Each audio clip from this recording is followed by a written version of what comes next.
ជំរាបសួរចានាងខ្ញុំគ្រូចង់ថ្ងៃនេះដែរសូមចែករំលែកនៅច្បាប់ចំពោះបងប្អូននារីបរដែលគាត់រស់នៅប្រទេសកូរ៉េទាំងអស់នេះគាត់ខុសច្បាប់ហើយគាត់មានកូនតូចអាយុចា6ឆ្នាំឡើងទៅគឺគាត់អាចរៀបចំឯកសារឲ្យឪពុកម្ដាយស្របច្បាប់បានវិញកូនចូលរៀនបានធម្មតាទូទៅដូចអ្នកស្របច្បាប់ចឹងតែគាត់ថាសម្រាប់អ្នកដែលខុសច្បាប់ជាទូទៅខុសច្បាប់ចាប់ពី7ឆ្នាំឡើងទៅគឺផាកវិន័យក្នុងម្នាក់30លានចាហើយនៅពេលដែលបងប្អូនទាំងអស់គ្នាមានកូនចូលរៀនដើម្បីរៀបចំឯកសារធ្វើឲ្យយើងស្រោះច្បាប់វិញអញ្ចឹងច្បាប់30លានហ្នឹងគឺខាងក្រសួងអន្តរធ្វើការបញ្ចុះតម្លៃជូន30%ចាបញ្ចុះឲ្យយើងបង់ត្រឹមតែ30%ទេគឺបញ្ចុះ70%អញ្ចឹងគឺក្នុងម្នាក់បង់តែ9លានទេអញ្ចឹងណាចាហើយសម្រាប់ច្បាប់ខាងជ្រីគុក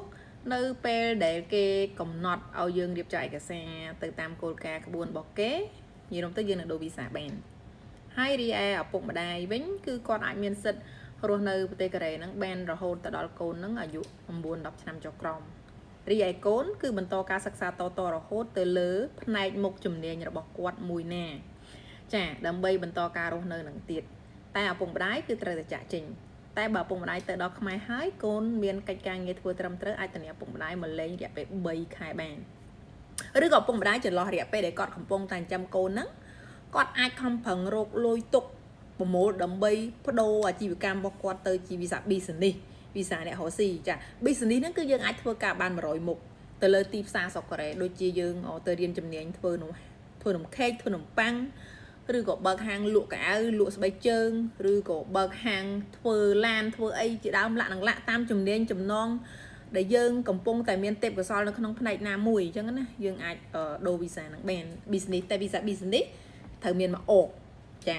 ហើយការរៀបចំឯកសារទៅឡៃសេវាកម្មគឺផ្សេងចាអញ្ចឹងគឺយើងអាចរស់នៅទឹកដីប្រទេសកូរ៉េហ្នឹងបានអញ្ចឹងសម្រាប់បងប្អូនអ្នកដែលគាត់មានកូនខុសច្បាប់ប្រសិនបើត្រូវការរៀបចំឯកសារចាជាមួយនឹងក្រុមហ៊ុនរបស់នាងខ្ញុំការិយាល័យរដ្ឋបាលតវ៉ៃខ្មែរដែលមានឈ្មោះថា Cambodia Emin Heng Jongsa ចាអញ្ចឹងបងប្អូនអ្នកដែលគាត់កំពុងតែមានកូនអាយុ6ឆ្នាំ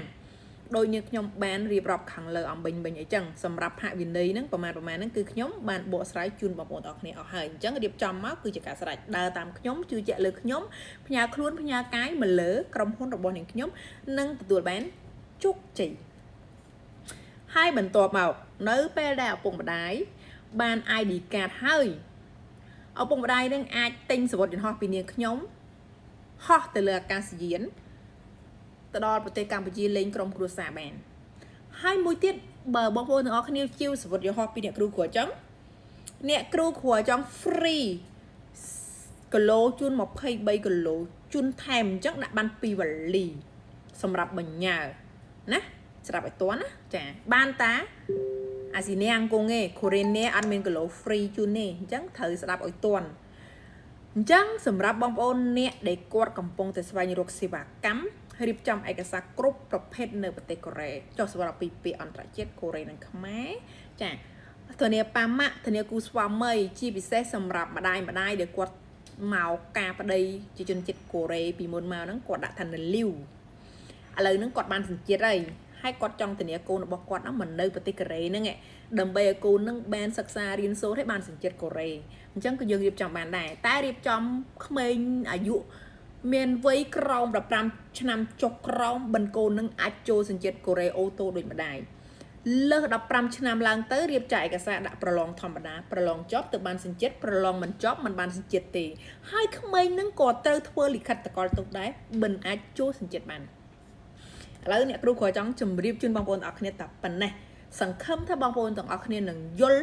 ហើយបងប្អូនទាំងអស់គ្នាព្យាយាមស្ដាប់វីដេអូរបស់អ្នកគ្រូគ្រូចង់ពីមុនអ្នកគ្រូគ្រូចង់ live មួយអាទិត្យ3ដងផ្សព្វផ្សាយអំពីច្បាប់នេះច្បាប់នោះជូនបងប្អូនទាំងអស់គ្នាតែពេលនេះអ្នកគ្រូគ្រូចង់រំ TikTok បោះ Facebook យកតែម្ដងសម្រាប់បងប្អូនដែលត្រូវការប្រឹក្សាចំពោះបញ្ហាសេវាកម្មណាមួយនោះចាគឺប្រឹក្សាលម្អិតជូនបងប្អូនទាំងអស់គ្នាអញ្ជើញឡើងមកការិយាល័យផ្ទាល់ចាឬក៏ខលមកតាមរយៈលេខទូរស័ព្ទឆាតហ្នឹងគឺអត់ចេះចប់ទេចាព្រោះតែវាវែងឆ្ងាយពីព្រោះថាការប្រឹក្សាយើងត្រូវខលទៅមកខលទៅមកខលទៅមកខលទៅខលមកខលទៅខលមក ដល់ពេលអញ្ចឹងទៅគឺអត់ចប់រឿងទេអញ្ចឹងប្រឹក្សាត្រឹមតែ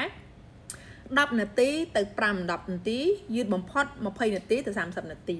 ហើយសួរថាការប្រឹក្សារបស់អ្នកគ្រូគ្រូចង់គិតលុយអត់អ្នកគ្រូគ្រូចង់មិនគិតលុយទេចាគ្រាន់តែប្រឹក្សា